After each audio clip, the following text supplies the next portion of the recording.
Hello मेरे butter cups, कैसे हैं आप सब लोग। उम्मीद है आप सब लोग ठीक होंगे। आपकी होस्ट भी बिल्कुल ठीक है। तो चलिए मैं आप लोगों के लिए एक बहुत ही रोमांटिक नॉवल लेकर आई हूँ, जिसको पढ़ के और सुन के आपको बहुत ही मज़ा आएगा। तो चलिए बगैर किसी इंतज़ार के अपना नॉवल स्टार्ट करते हैं और देखते हैं इसमें क्या होता है।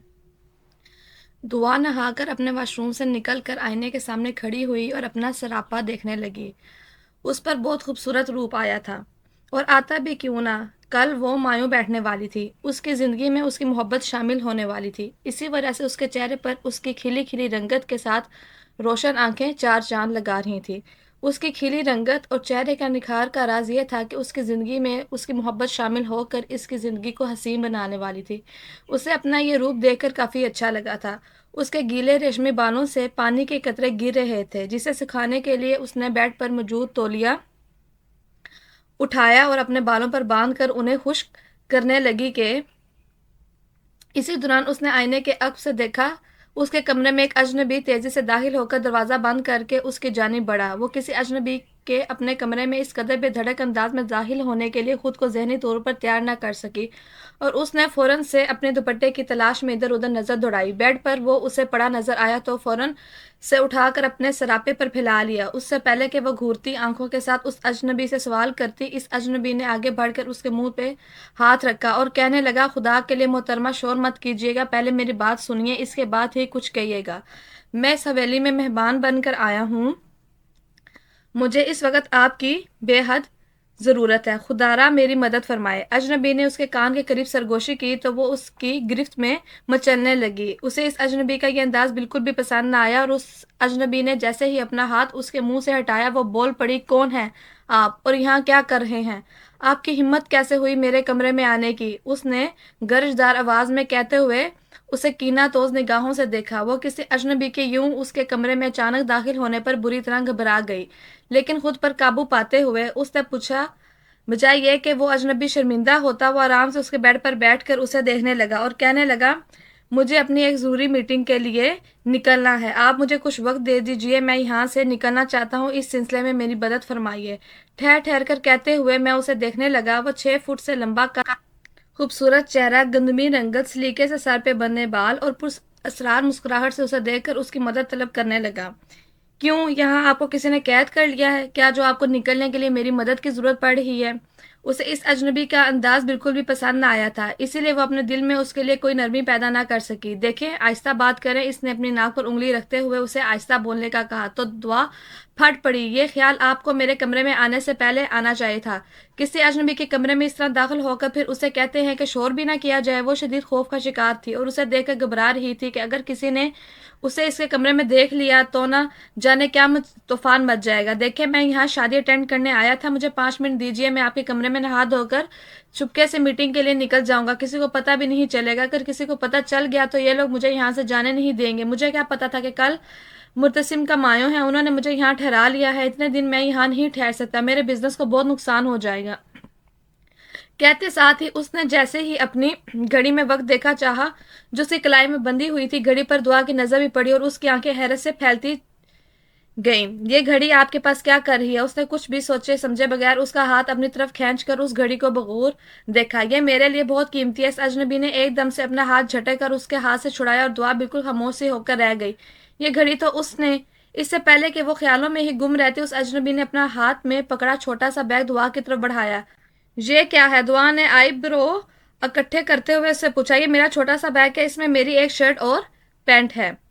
अगर आप बुरा ना माने तो प्लीज मुझ पर एक और एहसान कर दें। प्लीज इसे प्रेस कर दें। मैं फौरन से शॉवर लेकर यहीं से मीटिंग के लिए निकल जाऊंगा। मुझे बहुत ज्यादा देर हो रही है। उसने बैग दुआ की तरफ बढ़ाते हुए कहा और अपनी गुफ्तगू जारी रखी। देखें, आप बिल्कुल भी माइंड मत कीजिएगा। मैं रैंडमली इस कमरे में आ गया। मुझे नहीं मालूम था कि यह कमरा किसी लड़की का है। अगर पता होता तो हरगिज कदम ना रखता। पूरी हवेली का नक्शा याद करने के बाद पता चला है मुझे, लेकिन अब मैं यहाँ फंस चुका हूँ। चनाचा आप बस थोड़ी देर मुझे बर्दाश्त कर लीजिए। कहते साथ ही वो शॉवर लेने के लिए रवाना हो गया और दुआ जल भुन कर रह गई। जल्दी जल्दी उसके कपड़े इस्त्री कर लूं, ये तो मुसीबत यहाँ से निकले, वरना मेरे लिए हंगामा खड़ा हो जाएगा। वो फौरन से उसकी शर्ट इस्त्री करने लगी। इसी दौरान उससे अपने ऊपर दो घूरती हुई निगाहें महसूस हुई और उसने जैसे ही पलट कर देखा तो एकदम से उछल पड़ी कि अमरीन फुफो। अंदर दाखिल होकर उसे गौर गौर से देख रही थी। क्या हुआ? मुझे देखकर डर क्यों गई हो? आगे बढ़कर उन्होंने दुआ को देखा जो कोई मर्दाना कपड़े इस्त्री कर रही थी। मैं दुआ ने डरते डरते उन्हें जवाब देना चाहा, लेकिन उन्होंने उसकी बात काट दी। क्या? मैं इतनी डर क्यों रही हो? ये किसके कपड़े इस्त्री कर रही हो? अंदर शॉवर की आवाज भी आ रही है। कोई नहा रहा है क्या? अमरीन फूफो का तफ्तीशी अंदाज देखकर उसका खून खुश्क होने लगा। क्या मुर्तसिम आया है क्या, जो इस कदर तुम्हारी सीटी गुम हुई हुई है? उन्होंने दुआ के चेहरे के तसरात से बगौर अंदाजा लगाया तो दुआ ने बेख्तियार नफी में सर हिलाया। नहीं नहीं, मुर्तसिम तो यहाँ नहीं आते।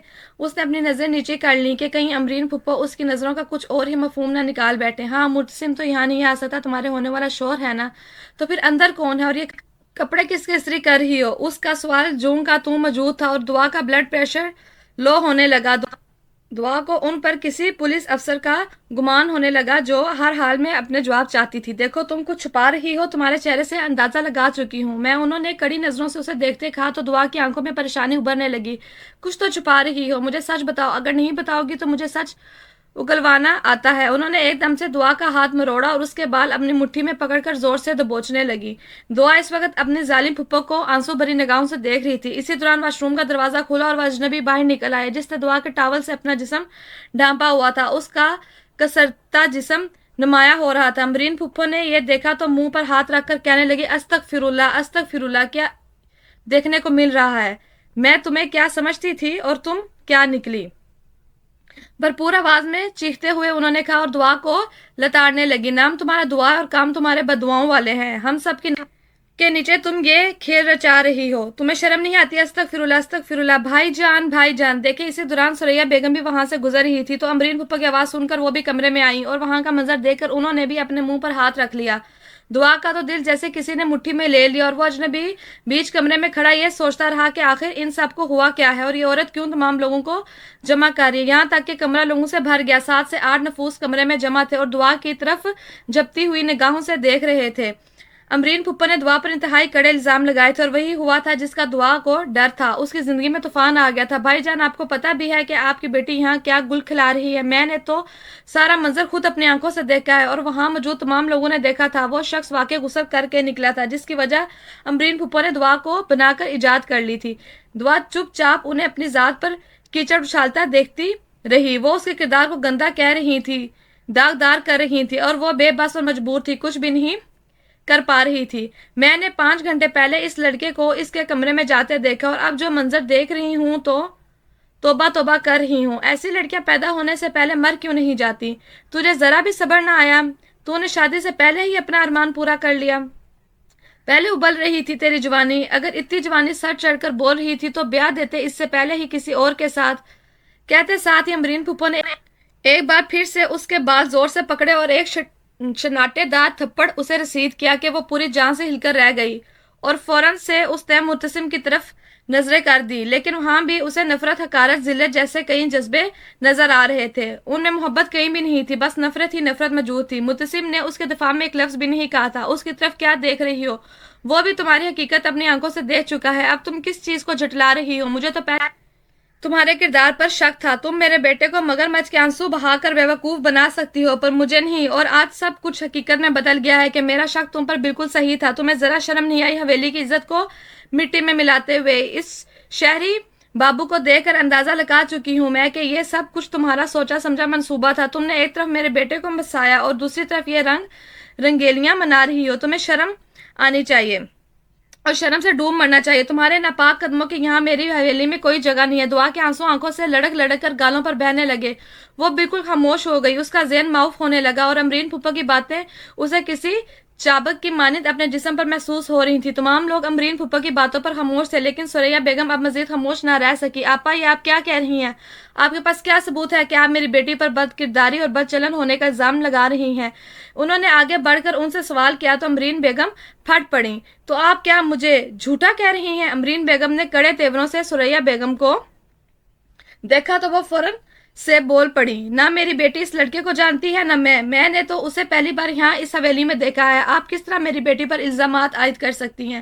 وہ بھی چپ رہنے والوں میں سے نہ تھی، انہوں نے آگے بڑھ کر دعا کا ہاتھ تھاما اور اسے حوصلہ دیا۔ تم مجھے جھوٹا کہہ رہی ہو جبکہ میں نے سب کچھ اپنی آنکھوں سے دیکھا ہے۔ ٹھیک ہے، اگر تمہیں مجھ پر یقین نہیں ہے تو میں قرآن اٹھانے کے لیے تیار ہوں۔ ہاں ہاں ضرور قرآن اٹھائیں، آپ نے میری بیٹی کے کردار پر کیچڑ اچھالا ہے، آپ کو قرآن ضرور اٹھانا چاہیے۔ قرآن پر ہاتھ رکھ کر آپ جو بھی کہیں گے مجھے آپ کا فیصلہ منظور ہوگا، پھر آپ جانے اور آپ کا رب جانے۔ سوریا بیگم نے بھی اپنی آنکھوں میں آنسو بھرتے ہوئے ان سے کہا تھا، وہ اس وقت بے بسی کی انتہا پر لگ رہی تھی۔ میں کسی سے نہیں ڈرتی، مجھے اپنی بات پر قائم رہنا آتا ہے اور میں بالکل سچ کہہ رہی ہوں۔ انہوں نے اپنی بات کا وزن بڑھانے کے لیے کہتے ہوئے حسن صاحب کی طرف نظر دوڑائی، یہاں تک کہ سوریا بیگم قرآن لے کر آ گئیں۔ امرین بیگم نے قرآن سوریا بیگم کے ہاتھ سے لیا تو نہ ان کی روح کانپی اور نہ دل کو کچھ ہوا۔ قرآن ہاتھ میں لیتے ہی انہوں نے کہنا شروع کیا کہ میں نے ابھی تک جو بھی گفتگو کی ہے دعا کے کردار کے حوالے سے وہ میری اپنی آنکھوں دیکھا حال ہے، اور میں اس میں ذرا برابر بھی جھوٹ اور سچ کی آمیزش نہیں کی ہے، اور یہ قرآن میں ہاتھ میں لے کر یہ سب کچھ کہہ رہی ہوں۔ قرآن گواہ ہے کہ میں جھوٹ نہیں کہہ رہی، میں بالکل سچی ہوں۔ دعا کا کردار داغدار ہے اور اس میں کسی قسم کی جھوٹ کی کوئی ملاوٹ نہیں ہے۔ ان کا یہ کہنا تھا کہ حسن صاحب کی آنکھیں پھٹی کی پھٹی رہ گئیں، کیونکہ امرین بیگم نے قرآن کا سہارا لیا تھا۔ قرآن کی قسم کو بھلا کون جھٹلا سکتا تھا؟ حسن صاحب بالکل اپنی جگہ پر جیسے جم سے گئے تھے۔ مجھے تم سے یہ امید بالکل بھی نہیں تھی دعا، تم نے میرا سر سب کے سامنے جھکا دیا ہے۔ کیا یہ تربیت کی ہے تم نے اپنی بیٹی کی؟ سوریا بیگم وہ سخت دل گرفتار دکھائی دی اور سوریا بیگم کو مرود و الزام ٹھہرانے لگے۔ یہ آپ کیا کہہ رہے ہیں حسن صاحب؟ آپ کو معلوم ہونا چاہیے کہ آپ کی بیٹی کا کردار صاف و شفاف ہے۔ سوریا بیگم نے اپنی بیٹی کے حق میں دلیل پیش کی تو حسن صاحب نے ہاتھ اٹھا کر انہیں روک دیا۔ اب دعا جیسے بد کردار بیٹی کی میری زندگی میں کوئی جگہ نہیں ہے، اسے کہو یہاں سے چلی جائے، میں اسے ایک لمحے کے لیے بھی مزید برداشت نہیں کر سکتا۔ حویلی میں اس ناپاک وجود کی اب کوئی جگہ نہیں۔ کہتے ساتھ ہی انہوں نے دعا کو جانے کے لیے کہہ دیا تو سوریا بیگم بول اٹھی، کیا کہہ رہے ہیں آپ یہ؟ آپ کہاں جائے گی میری بیٹی اس دنیا میں؟ اس کا ہم دونوں کے علاوہ کوئی ہے جہاں یہ جائے گی؟ آپ کو نہیں پتا کیا باہر کا ماحول ایک لڑکی کے لیے کس قدر خطرناک اور بھیانک ہے؟ انہوں نے ہر ممکن حد تک اپنی بیٹی کی دفاع میں بولنا مناسب سمجھا۔ یہ خیال اسے گھر میں رنگ رنگیلیاں مناتے ہوئے کیوں نہیں آیا؟ حسن صاحب نے بھی زوردار آواز میں دعا کی طرف دیکھتے ہوئے کہا تو سوریا بیگم تڑپ اٹھی، خدا کے لیے ہوش کے ناخن لیں اور یوں اپنے جگر کے ٹکڑے کو خود سے جدا نہ کریں۔ اس نے کچھ بھی نہیں کیا ہے، یہ کہاں جائے گی، کیسے رہے گی، اس کا کوئی ٹھکانہ نہیں ہے۔ انہوں نے حسن صاحب کے سامنے ہاتھ جوڑے تو ایک لمحے کے لیے وہ بھی ٹھہر سے گئے، اور پھر بولا تو بولا بھی کیا؟ فوراً سے مولوی صاحب کو بلاؤ، اس نے تو ہمارے بارے میں نہ سوچا، لیکن میں اب اس گند کی گٹری کو مزید اپنے کندھوں پر بوجھ کی طرح نہیں اٹھانا چاہتا۔ میں جس سے چاہوں گا اس کا نکاح کر دوں گا اور یہ اف بھی نہیں کرے گی۔ یہ سب کچھ اس کی کرتوتوں کا ہی نتیجہ ہے۔ حسن صاحب کی یہ بات سنتے ہی مرتسم بھپر سا گیا اور ایک دم اپنے دوست قاسم کی طرف بڑھا، جو اس وقت بالکل خاموش کھڑا صورتحال کو کافی دیر سے سمجھنے کی کوشش کر رہا تھا۔ بدتمیز، بے غیرت، بے دعا انسان، میں نے تجھے دوست سمجھا اور تو نے میری ہی پیٹھ پیچھے وار کیا، تجھے ذرا شرم نہ آئی؟ مرتسم نے اس کا گریبان پکڑ کر اسے زور سے جھنجھوڑ ڈالا۔ میرے ہی کمرے میں میرے ہونے والی بیوی کے ساتھ رنگ رنگیلیاں مناتے ہوئے تمہیں ذرا برابر بھی شرم نہ آئی کہ تم یہ سب کیا کر رہے ہو؟ تبھی میں کہوں کہ تم حویلی میں چلنے کے لیے اتنے دنوں کے لیے رہنے پر راضی کیسے ہوگے؟ آخر اب مجھے وجہ سمجھ آ گئی ہے، وہ پھنکارتے ہوئے زور زور سے کہنے لگا، اور قاسم افسوس سے ان کی طرف دیکھنے لگا کہ ایک لڑکی کی چپ نہ ان کو جاہلیت میں کس قدر آگے بڑھا دیا کہ وہ تمام لحاظ بھول چکے تھے۔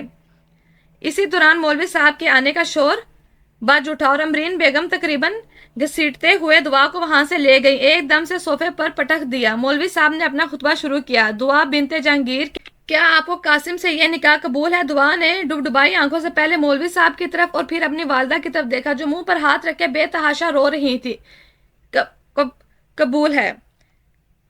اپنی زبان کو بمشکل اپنے ساتھ دینے کے لیے راضی کرنے کے بعد اس نے بھاری دل کے ساتھ یہ کہا تو اسے لگا کہ جیسے اس کی روح اس کے جسم کا ساتھ چھوڑ گئی ہے۔ اس نے کانپتے ہاتھوں سے نکاح نامے پر سائن کیا۔ قاسم ان تمام معاملات میں بالکل سپاٹ چہرے کے ساتھ وہاں موجود تھا۔ اس نے بھی इजाबा कबूल के दौरान मौलवी साहब के सवाल का जवाब दिया। मुतसिम उसे कड़ी नजरों से देख रहा था, गोया अंदाजा लगाने की कोशिश कर रहा हो कि कासिम उस निकाह से खुश है या ना खुश। उसके चेहरे पर कोई तासुर नहीं था, इस वजह से मुतसिम कोई अंदाजा नहीं लगा पाया। निकाह होते ही कासिम ने दुआ का हाथ पकड़ा और तेजी से हवेली से बाहर निकल गया।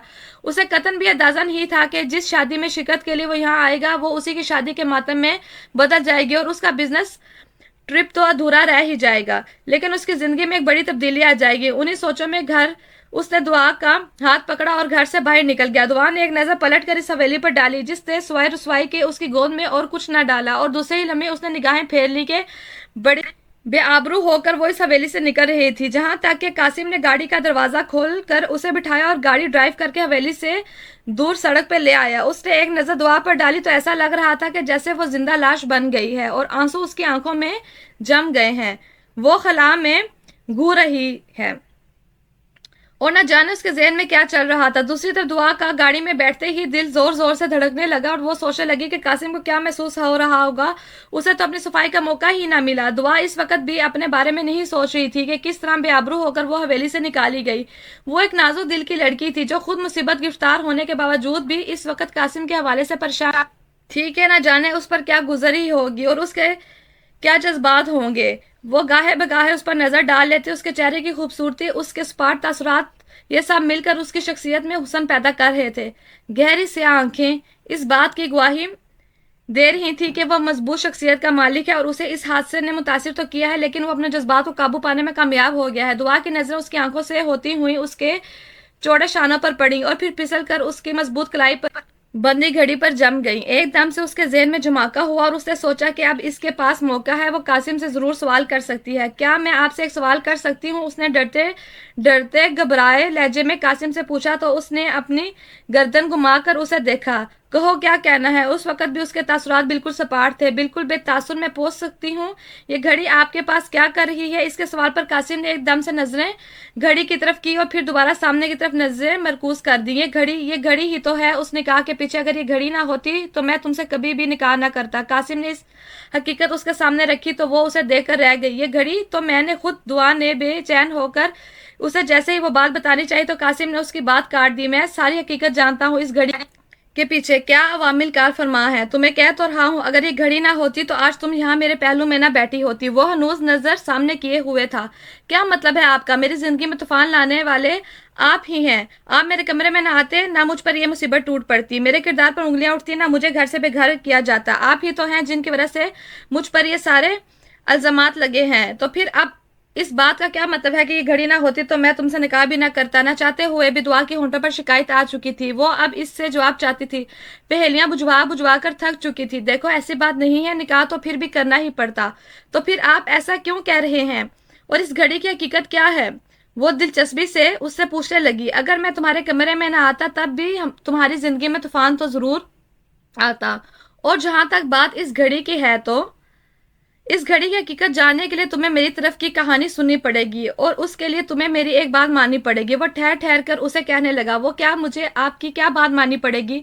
दुआ की दिलचस्पी अब इसकी बातों में बढ़ने लगी। इससे पहले कि वो इससे मजीद कुछ कहता है उसी दौरान उसके फोन की घंटी बज उठी। कासिम ने अपने फोन का स्पीकर खोल दिया और फोन पर मुर्तसिम की आवाज उभरी। दुआ इस आवाज को लाखों में पहचान सकती थी। उसका दिल एकदम से जोर से धड़का और वो बेचैन नजर आने लगी। कासिम ने कन अखियों से दुआ की तरफ देखा। उसकी आंखों में एक चुभता हुआ तासुर उभरा। क्या हुआ? अब क्यों फोन किया है? उसने कड़े तेवरों से मुर्तसिम से पूछा तो मुर्तसिम की आवाज सुनकर दुआ को लगा कि वो सब मुश्किल में है। तुम जहां कहीं भी हो फौरन से दुआ को लेकर वापस आओ, हमें इसकी बहुत जरूरत है। मुर्तसिम की बात सुनते ही एक एस्ताज़ाया मुस्कुराहट ने कासिम के चेहरे का अहाता किया। मैं नहीं आ सकता। जिस मीटिंग के लिए मैंने इतनी बड़ी कुर्बानी दी है अब मैं उस मीटिंग को नहीं छोड़ सकता। उसने मुर्तसिम को कहना चाहा लेकिन वो किसी तौर उसकी बात मानने को तैयार नजर नहीं आ रहा था। खुदा के लिए दुआ को भेजो, सख्त इमरजेंसी है, वरना मैं कभी भी तुम्हें फोन ना करता। मुर्तसिम की बेबसी उसकी आवाज से ज्यादा महसूस हो रही थी और दुआ को ऐसा लगा कि जैसे वो अगला सांस नहीं ले पाएगी। अपनों की उपकार ने उसे बिल्कुल तड़पा कर रख दिया। हालांकि ये वही अपने थे जिन्होंने उसके खिलाफ साजिश की और उसे अपने घर से बेघर कर दिया। उसकी एक बात ना सुनी, लेकिन खून पानी से गाढ़ा होता है। मुर्तसिम की बात सुनते ही दुआ का खून जोश मारने लगा और उसने कासिम की तरफ इल्तिजाया नजरों से देखा तो उसके बेतासुर और सपाट चेहरे पर एकदम से गुस्सा उभर आया। उसकी आईब्रो तन गए और लब भींच गए। बहुत शौक हो रहा है ना तुम्हें, तो जाओ, लेकिन मैं तुम्हारे साथ नहीं चलूंगा। ये कहते ही उसने गाड़ी रिवर्स की और वहीं हवेली के सामने उतार दी। वहां मुर्तसिम पहले से उसके इंतजार में मौजूद था, जैसे उसे पक्का यकीन हो कि कासिम उसे लेकर जरूर आएगा। दुआ के उतरते ही कासिम जन से गाड़ी भगा कर ले गया और दुआ मुर्तसिम की आंखों में देख कर रह गई, जहां अब नफरत की बजाय नदामत नजर आ रही थी, अदावत की बजाय शर्मिंदगी दिखाई दे रही थी। अब क्या हो गया है, क्यों सर झुका हुआ है? जब मुझे तुम्हारी जरूरत थी तब तो तुमने बिल्कुल भी मेरा साथ ना दिया। ना चाहते हुए भी दुआ के होंठों पर शिकवा आ ही गया। मुर्तसिम ने कुछ ना कहा, बस उसे अंदर चलने का कहा और वो छोटे छोटे कदम उठाती मुर्तसिम के साथ अंदर दाखिल हो गई, जहां का मंजर देखकर उसके पैरों तले से जमीन निकल गई। वो भाग कर आगे आई। अमरीन फूफो चारपाई पर बेहिस्सो हरकत लेटी थी। अम्मा को दिल का दौरा पड़ा है और उनकी हालत इंतहाई नाजुक है। वो तुम्हें बुला रही हैं और ये सब कुछ तुम्हारे हवेली से निकलने के फौरन बाद हुआ है। मुर्तसिम ने टूटे फूटे दर्द भरे लहजे में दुआ को बताया तो वो तड़प गई। अमरीन बेगम ने पलकों के इशारे से उसे अपने पास बुलाया। वो आगे बढ़ी तो उन्होंने अपने हाथ जोड़ दिए। उनकी आंखों के गोशे भीगने लगे और आंसू निकलने लगे, यहाँ तक कि जब वो बोलने लगी तो उनका पूरा चेहरा टेढ़ा हो गया। होंठ हिलने से कासिर थे और वो अपनी भरपूर कोशिश कर रही थी। दुआ ने इस मंजर से अबरत पकड़ी थी और वो अच्छी तरह जानती थी कि इस मंजर का पसे मंजर क्या है और उनकी ये हालत क्यों हुई है। उन्होंने कुरान की झूठी कसम खाई थी और अब गैरत का निशाना बनकर उसके सामने पड़ी हाथ जोड़कर माफी मांग रही थी। माफ कर दो, मैंने तुम्हारे साथ बहुत गलत किया है, तुम पर झूठे इल्जाम लगाए और अब देखो मैं खुद कैसी हालत में गिरफ्तार हो गई हूँ। अपने चेहरे को टेढ़ा करते हुए वो टूटे फूटे अल्फाजों में कहने लगी, जिसे सुनकर समझना दुआ के लिए आसान ना था। इसी दौरान उन्होंने जुमला मुकम्मल किया तो उनकी गर्दन एक तरफ को ढलक गई। मुर्तसिम ने शोर मचाना शुरू कर दिया, जल्दी जल्दी ले जाना होगा इन्हें, वरना इनका फालिश ठीक नहीं होगा और हमेशा की मजदूरी उनका मुकद्दर बन जाएगी। वो घबरा कर कहता हुआ उठा और उसने अपनी माँ को उठाया, एम्बुलेंस में डालने लगा। दुआ एकदम से खड़ी होकर पीछे हट गई और ये सारा मंजर अपनी नम आंखों के साथ देखने लगी कि सुरैया बेगम ने उसे अपनी तरफ बुलाया। हवेली के तमाम मकीनों के सर झुके हुए थे। वो तमाम लोग बिल्कुल एक तरफ खामोश खड़े थे, जिन्होंने दुआ के किरदार की गवाही में एक लफ्ज भी ना बोला था। देखा देखा ना, अल्लाह की लाठी बेआवाज होती है। इस औरत ने कुरान की झूठी कसम खाई और अब इबरत का निशाना बनी हुई है। उसने मेरी बेटी के किरदार पर कीचड़ उछाला और अब खुद अल्लाह की पकड़ में आ गई है। उन्होंने दुआ का हाथ पकड़ा, उसे कंधों से थामा और अपने कमरे में ले आई। दूसरी तरफ कासिम तेजी से सड़कों पर गाड़ी घुमाने लगा। उसका एक हाथ स्टीयरिंग व्हील पर था और दूसरे हाथ से कड़े तेवरों के साथ उसने अपने हाथ से जैसे तैसे करके घड़ी उतारी और दम से गुस्से में डैशबोर्ड पर फेंक दी। सारी मोहब्बतें न जाने क्यों कम ज़ुल्फों के हिस्से में ही आती हैं। उसे मुर्तसिम पर बेतहाशा गुस्से आने लगा। जब से मुर्तसिम का फोन आया और दुआ के साथ दोबारा से रवाना हो गई, ये जानते हुए भी कि उसने मुश्किल वक्त में उसका साथ ना दिया और उसके किरदार के हक में गवाही ना दी, इसके बावजूद भी वो जिस जज्बे और तड़प के साथ उसके साथ चली गई, कासिम को यह सब कुछ इंतहाई बुरा मालूम हो रहा था। उसके चेहरे पर कई रंग आकर गुजर गए। वो तेजी से गाड़ी दौड़ाने लगा और बार बार उसकी नजर डैशबोर्ड पर फेंकी गई घड़ी पर जाती रही। इसी दौरान उसने अपना फोन उठाया। फोन मिलते ही कहने लगा, मीटिंग कैंसिल कर दो।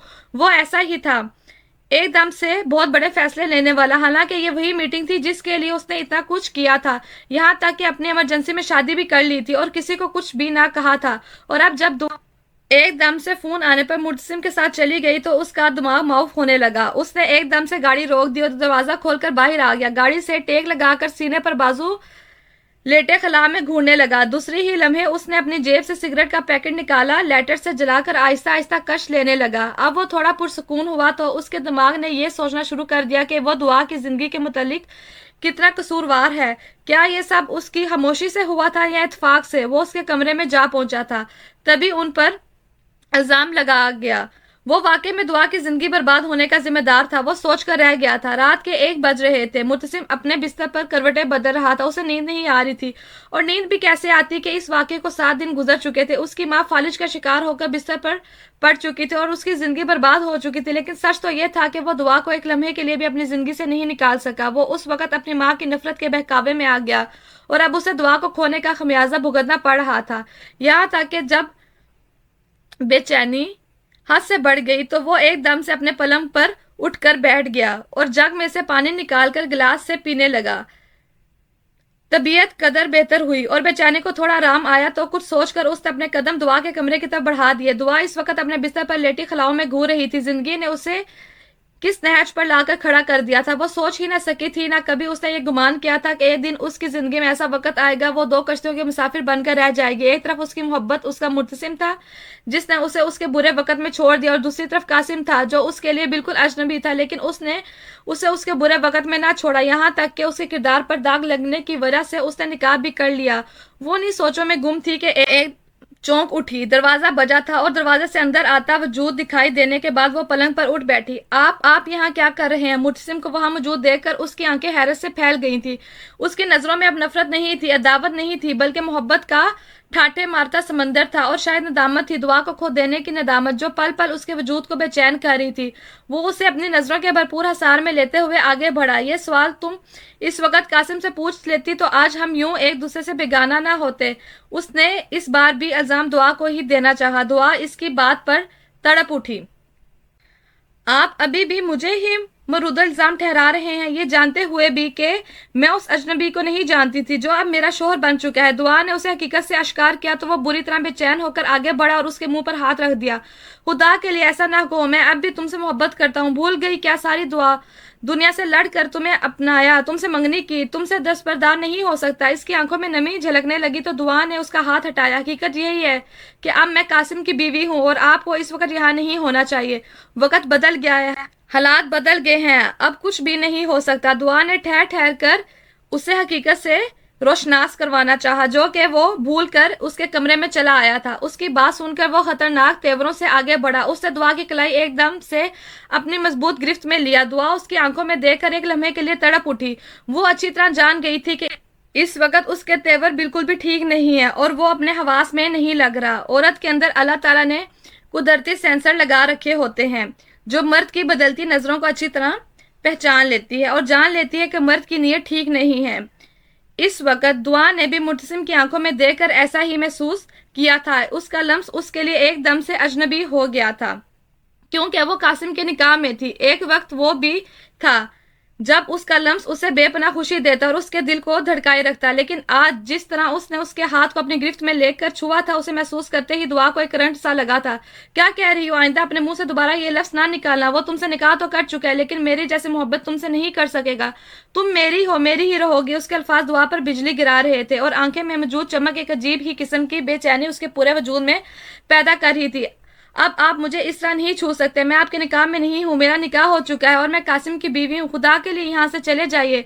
दुआ ने उसे नरमी से समझाना चाहा। जानती थी कि उसकी आंखों में जो चमक दिखाई दे रही है वो हरगिज भी मामूली नहीं है, लेकिन मुर्तसिम पर ये अल्फाज बिजली बनकर गिरे थे। एकदम से उसके चेहरे पर गुस्सा भर गया और उसने एक झटके से दुआ को अपने हाथ की मजबूत गिरफ्त से खड़ा करके पलंग के बराबर वाली दीवार पे लगा दिया। वो उसके बिल्कुल नजदीक था, यहाँ तक कि उसकी सांसें दुआ को अपनी गर्दन पर महसूस होने लगी। दुआ ने खौफजदा होकर अपनी आंखें मींच लीं, लेकिन अगले ही लम्हे हिम्मत की और खुद को मुर्तसिम की गिरफ्त से छुड़ाने लगी। आपका कोई हक नहीं बनता मुझे छूने का। मैं कितनी दफा आपको कहूं कि अब मेरे और आपके दरमियान कोई शरीर रिश्ता मौजूद नहीं है। उसने कड़े तेवरों से मजबूत लहजे में कहकर अपना वजूद छुड़ाना चाहा, लेकिन मुर्तसिम किसी और ही दुनिया में पहुंच चुका था। क्यों नहीं छू सकता? मैं तुम्हें पहले जब भी छूता था तो तुम्हें बहुत अच्छा लगता था, और अब क्यों मुझसे दूर भाग रही हो? एकदम से उसके कान के करीब झुककर सरगोशी नुमा अंदाज में उसे कहने लगा तो दुआ के दिल की धड़कन उसे साफ सुनाई दी, जो उसकी कुर्बत से बेतहाशा बढ़ गई थी। खुदा के लिए मुझसे दूर हो जाए मुर्तसिम, ये आप क्या कर रहे हैं? ये बिल्कुल भी ठीक नहीं है। आप अभी इसी वक्त अगर मेरे इस कमरे से ना गए तो मैं भी भूल जाऊंगी मेरे और आपके दरमियान क्या रिश्ता था। उसने एक झटके से उसे धक्का दिया तो मुर्तसिम हल्का सा पीछे हुआ। मैं तुम्हें नहीं हार सकता। अब मैं कासिम को बताऊंगा कि जो कुछ उसने मेरे साथ किया मैं वही उसे लौटाऊंगा। फिर मैं उसकी हिम्मत को आजमाऊंगा कि उसमें कितनी हिम्मत है कि आज रात के बाद वो तुम्हें अपनाता है या नहीं। वो एकदम से दुआ के करीब आया और उसे अपनी गिरफ्त में लेकर उसके कान के पास अपनी मदहोश आवाज में कहकर उसके होश उड़ाने लगा। वो अच्छी तरह जान चुकी थी कि मुर्तसिम के इरादे क्या हैं। उससे पहले कि वो मजीद कोई गुस्ताखी करता और दुआ की जिंदगी में एक बार फिर से हलचल मचा देता, दुआ ने अपने हाथ में पकड़ी फ्रूट कांटे की छुरी से उसे हल्का सा धक्का दिया और चिल्लाकर कहने लगी, अब अगर तुम मेरे करीब आई या मुझे नुकसान पहुंचाने की कोशिश की तो मैं अपनी जान ले लूंगी। اور صاف طور پر سب کو بتا کے جاؤں گی کہ میری جان جانے کے ذمہ دار تم ہو۔ وہ چلا چلا کر اسے کہنے لگی تو مبتسم اس کا یہ رنگ روپ دیکھ کر حیران رہ گیا۔ اس نے فوراً سے اپنے ہاتھ فضا میں اٹھا دی اور آہستہ آہستہ پیچھے ہونے لگا۔ نہیں، تم ایسا کچھ نہیں کرو گی، میں سب کچھ ٹھیک کر دوں گا اور سب کچھ پہلے جیسا ہو جائے گا۔ اس کے یہ تیور دیکھ کر وہ گھبرا سا گیا۔ تم جا رہے ہو یا میں اپنی زندگی ختم کر لوں؟ ڈبڈبائی آنکھوں سے دیکھ کر نم ناک لہجے میں کہا تو مبتسم اسے دیکھ کر رہ گیا۔ ہم پھر ایک ہو جائیں گے نا دعا؟ آخرکار وہ تھک چکا تھا۔ اس سے پہلے کہ وہ مزید کچھ کہتا دعا چلا اٹھی، مبتسم جاؤ، اگر مجھے زندہ دیکھنا چاہتے ہو تو یہاں سے چلے جاؤ۔ اس کی یہ بات سنتے ہی مبتسم نے فوراً سے دروازہ کھولا اور ایک جھٹکے سے باہر نکل گیا۔ دعا نے ایک دم سے چھری وہیں پھینک دی اور دوڑ کر اپنے کمرے کی کنڈی لگائی۔ دروازے سے ٹیک لگا کر وہ زمین پر بیٹھی چلی گئی اور زوروں کے تار رونے لگی، یہاں تک کہ اس کے کپڑے اس کے آنسوں سے بھیگنے لگے۔ وہ کافی دیر تک وہیں بیٹھ کر روتی رہی، یہاں تک کہ اس کا دل تھم سا گیا۔ اسے یوں لگا جیسے وہ اپنے سارے غموں کو آنسوؤں کا راستہ دے کر اپنے دل سے باہر نکال چکی ہے۔ اسی دوران اس کے دروازے پر دستک ہوئی۔ وہ ایک بار پھر سے ڈر گئی اور پوچھنے لگی کون ہے؟ اس نے دروازہ کھولنے کی جرات نہ کی۔ بیٹا میں ہوں دعا، تمہاری ماں ثریا بیگم۔ دعا کی بھرائی ہوئی آواز سن کر وہ بھی ایک دم کے لیے گھبرا گئی اور جیسے ہی دعا نے دروازہ کھولا اور ثریا بیگم اندر آئی، وہ ایک دم سے ان سے لپٹ کر رہ گئی اور زور زور سے دوبارہ رونے لگی۔ ثریا بیگم نے دروازہ بند کیا اور اسے لے کر بیڈ پہ آ گئی، اسے ماتھے پر بوسہ دیا اور اپنے سینے میں بھینچ لیا۔ میں جانتی ہوں کہ زندگی نے تمہارے ساتھ کیا کھیل کھیلا ہے، تم اس وقت بالکل خاموش ہو گئی تھی، اپنے غم کو اپنے اندر اتار لیا تھا، اب رو کر اپنے غم کو ہلکا کر رہی ہو تو میں تمہیں رونے سے نہیں روکوں گی میری جان۔ یہ کہہ کر وہ اسے اپنے سینے سے لگا کر اس کے بال سہلانے لگی۔ دعا کو لگا کہ جیسے اس کے اندر بہت سا غبار جمع ہے اور اب اگر وہ اسے نہیں نکالے گی تو اس کا دل پھٹ جائے گا اور اس کا سانس بند ہو جائے گا۔ میرا کیا قصور تھا اماں؟ تو اس قاسم کو جانتی بھی نہیں تھی، مجھ پر پھپھو نے الزام لگایا اور اب مبتسم میرے پیچھے پڑ گیا ہے، وہ ایک بار پھر سے میری زندگی میں آنا چاہتا ہے، میں کیا کروں؟ مجھے کچھ سمجھ نہیں آ رہا، مجھے پل پل خوف آنے لگا ہے۔ وہ بلک بلک کر روتے ہوئے اپنی ماں سے اپنے دل کا حال بیان کر رہی تھی۔ کچھ نہیں ہوگا میری بچی، خدا نے تمہیں بے گناہ ثابت کر دیا، قرآن کی جھوٹی قسم کھانے والی اللہ کا عذاب بھگت رہی ہے، تمہاری زندگی سنور جائے گی۔ لیکن میں بھی فکر مند ہوں کہ ثریا بیگم کے یوں بات ادھوری چھوڑنے پر دعا نے چہرہ اٹھا کر ان کی طرف دیکھا تو وہ اسے نم آنکھوں سے دیکھنے لگی۔ کس بات کے لیے فکر مند ہیں آپ اماں؟ دعا نے اپنے آنسوؤں کو ہاتھوں کی پشت سے مٹا کر ان سے پوچھنا چاہا۔ 7 دن ہو گئے ہیں اور قاسم نے تم سے کوئی رابطہ نہیں کیا ہے، مجھے ڈر لگنے لگا ہے کہیں وہ اپنے وعدہ پھر تو نہیں گیا۔ اس نے ایک بار بھی فون کر کے نہیں پوچھا ہے، نہ کوئی اطلاع دی ہے وہ کہاں ہے، کیا کر رہا ہے، اس کے کیا ارادے ہیں۔ بالآخر ان کا خدشہ ان کی زبان پر آ ہی گیا۔ مجھے نہیں پتا اماں، مجھے پتا ہوتا تو آج میری زندگی مختلف ہوتی، میں تو خود اپنی زندگی کی اس کایا پلٹ پہ حیران ہوں۔ مبتسم نے جو کچھ میرے ساتھ کیا میں کبھی نہیں بھلا سکتی اور قاسم وہ بھی بالکل خاموش ہیں۔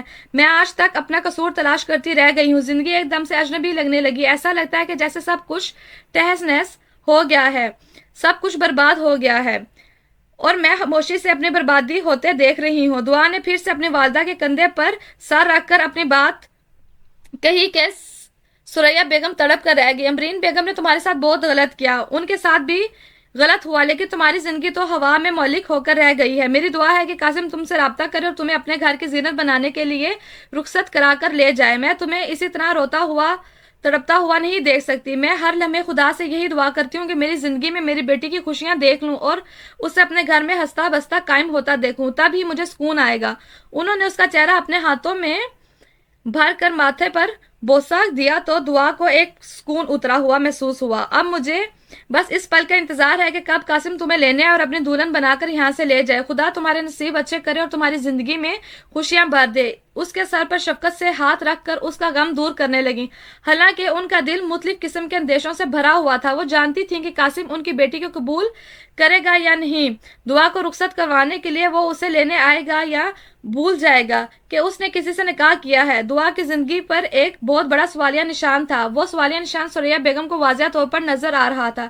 زندگی کیا کروٹ لے گی یہ کوئی نہیں جانتا تھا، خود دعا بھی نہیں کہ اس کا مقدر کون ہے۔ مبتسم اس کے مقدر میں لکھ دیا جائے گا، ایک بار پھر سے یا پھر قاسم اسے اپنی دلہن بنا کر یہاں سے لے جائے گا یا پھر وہ بھی اپنے وعدے سے پھر جائے گا۔ کیا دعا اکیلی رہ جائے گی؟ وہ ماں تھی، اپنے دل کو اپنی بیٹی کے حوالے سے پریشان دیکھ کر اسے نہیں بتا سکتی تھی۔ وہ اس وقت شدید دکھ کی کیفیت से तो चार थी, काफी दिन गुजर गए थे, वो यूं उससे खुलकर बात ना कर सकी थी, और आज जब दुआ ने उनसे खुलकर बात की तो उन्हें लगा कि जैसे उनका गम उसके आंसुओं के साथ बह निकला है, और अब उसकी आंखें सिर्फ इंतजार कर रही हैं कि क्या ये इंतजार खत्म होगा या दुआ खाली हाथ रह जाएगी। ये सारे सवाल उनके ज़हन में उबर कर डूब जाते और वो बिल्कुल बेबस सी होकर रह जाती, उन सवालों में उलझ कर रह जाती। ये सुबह की खूबसूरत इब्तिदा थी। दुआ अपने बिस्तर पर लेटी हुई थी। अचानक से बहुत से शोर से उसकी आंख खुली तो वो हड़बड़ा कर उठ बैठी और नींद में ही इधर उधर देखने लगी कि गोया ये आवाज कहाँ से आ रही है। उसने अपनी माँ को आवाज दी, जो पिछले कुछ दिनों से उसके साथ सो रही थी, कि वो नींद में डर जाती थी। हालांकि पहले ऐसा नहीं था, वो अकेले ही सोती थी, और जब से अम्बरीन बेगम ने उसके किरदार पर कीचड़ उछाला था और उसकी जिंदगी में वो वाकया पेश आया था, वो नींद में डर कर उठ जाती थी। इस बात के मद्देनजर सुरैया बेगम ने उसके साथ सोना शुरू कर दिया था। लेकिन आज जब उसकी वालदा गायब थी, बेख्तियार उसी हुलिये में बाहर आ गई थी। उसके बाल खुले हुए थे, आंखें नींद के नशे में डूबी हुई थी। वो जैसे ही कमरे से बाहर निकल कर आई तो सामने का मंजर देखकर उसकी नींद उड़ गई और वो फौरन से उल्टे कदमों वापस जाने लगी कि किसी मर्दाना आवाज ने उसके पैर जकड़ लिए। कहाँ जा रही हो? मुझे देखकर भाग क्यों रही हो? उसने आवाज सुनकर अंदाजा लगा लिया था कि इस आवाज में कितने जज्बे थे जो एक साथ उसे महसूस हुए थे। मैं जरा मुंह धोकर आती हूँ, कहते साथ ही वो आगे की तरफ बढ़ने लगी। उसने ये जवाब पलट कर नहीं दिया था। बगैर मुड़े जवाब देकर वो दोबारा अपने कमरे में जाने लगी तो उसे ऐसा लगा कि कोई तेजी से उठकर उसकी तरफ आया है। उसका सांस उसके हलक में ही ठहर गया और वो दम साधे आंखें बंद करके वहीं खड़ी रह गई। मेरी बात सुने बगैर तुम नहीं जा सकती। वो घूमकर उसकी तरफ आया और थोड़ी उठाकर उसका चेहरा अपने मुकाबिल किया तो दुआ ने डरते डरते अपनी आंखें खोले। वो ख्वाब नहीं देख रही थी, हकीकत थी। वो बिल्कुल उसके सामने खड़ा उसकी आंखों में आंखें डालकर उससे सवाल कर रहा था। जी कहे ना आप, मैं सुन रही हूँ। आप उसकी आवाज कदरे धीमी थी, यहाँ तक कि उसने आगे बढ़कर दुआ की आंखें एक बार फिर से बंद की और उसके दोनों हाथ खुद की तरफ खींचकर फैला दिए। फिर उल्टे कदमों वापस सोफे की जानिब गया और एक बड़ा सा डब्बा उठाकर उसके हाथ पर रख दिया।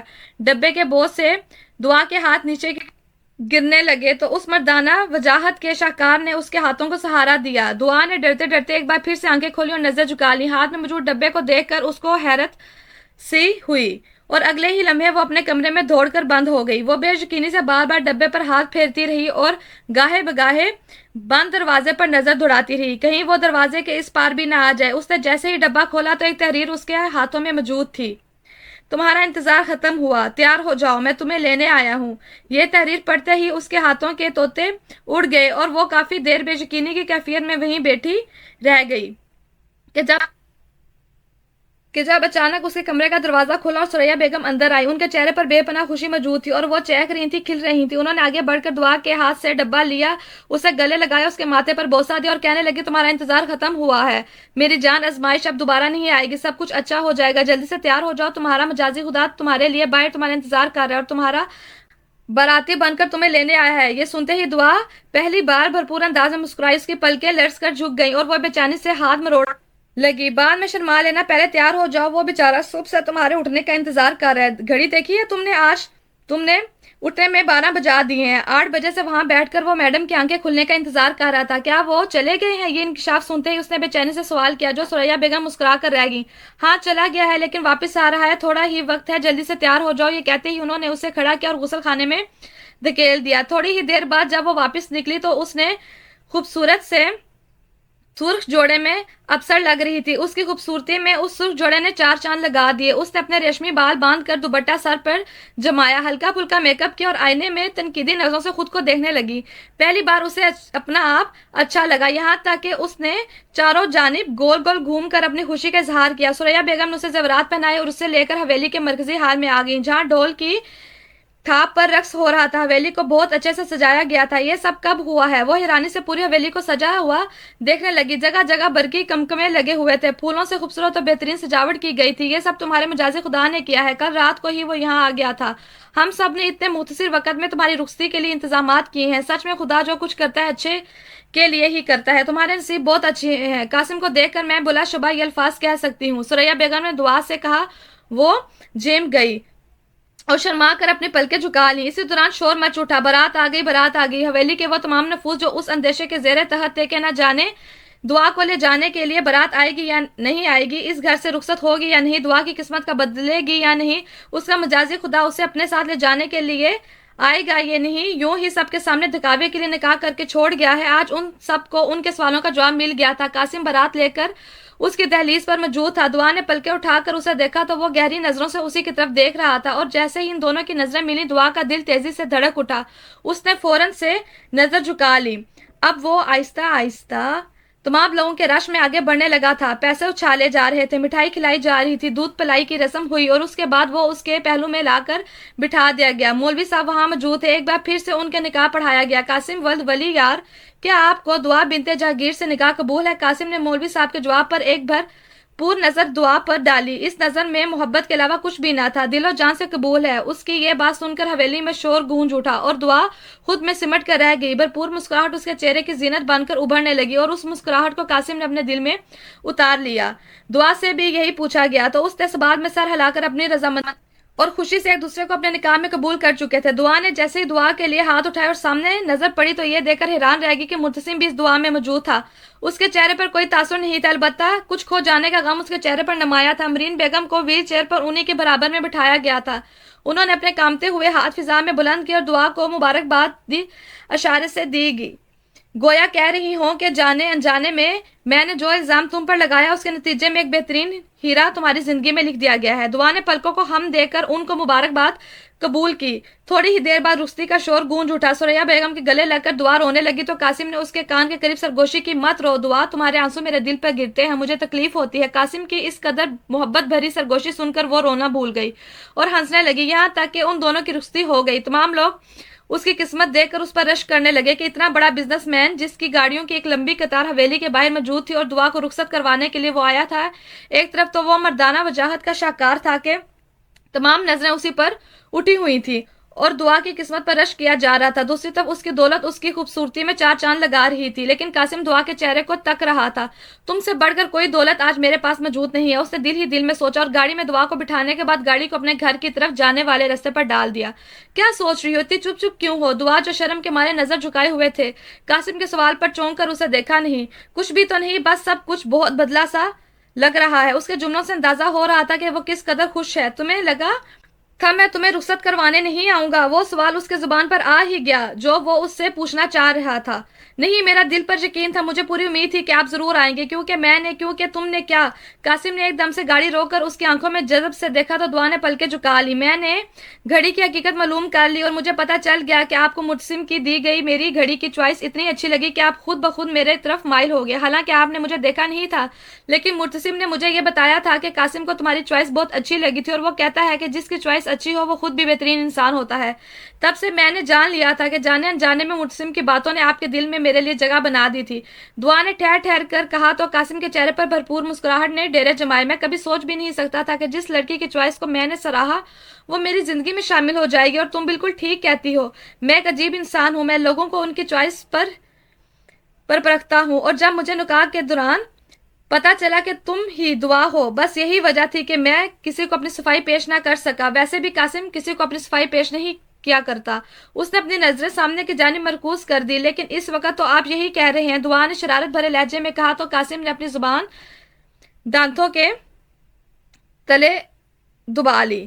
وہ کیا ہے نا یار، قاسم شادی شدہ ہو گیا ہے، اور اب تمہیں تو پتا ہے کہ شادی شدہ کی زندگی بیوی کو صفائیاں دینے میں گزر جاتی ہے۔ ساتھ ہی اس نے زوردار کہکا لگایا تو دعا بھی بھرپور انداز میں مسکرا دی اور گاڑی کے باہر دیکھنے لگی۔ اس کی آنکھوں میں آنسو امنڈ آئے تھے جس نے اسے سرت سے چھپا لیا۔ وہ اس کی خوبصورت موقع کو نم آنکھوں کی نظر نہیں کرنا چاہتی تھی۔ اپنا ہاتھ آگے لاحکم سنتے ہی اس نے اپنا ہاتھ آگے کیا تو قاسم نے بے اختیار اس پر اپنی محبت کی مہر ثبت کی۔ میری زندگی میں خوش آمدید۔ اس خوبصورت اعتراف پر دعا نے اپنا سر اس کے کندھے پر ٹکا دیا۔ اس کی زندگی آسان ہو گئی۔ اور یہ تھا ہمارا ناول، اور ایک بہت ہی اچھا سبق ملا اس ناول میں، اور ایک بہت ہی خوبصورت سی کہانی تھی۔ مجھے پڑھ کے بہت اچھا لگا۔ آپ لوگوں کو پڑھ کر کیسا لگا پلیز بتائیے گا کمنٹس میں، اور سیکنڈلی آپ جون سے ناول سننا چاہتے ہیں وہ بھی کمنٹس میں بتائیے تاکہ میں مزید آپ لوگوں کے لیے وہی ناولس پڑھوں۔ شکریہ۔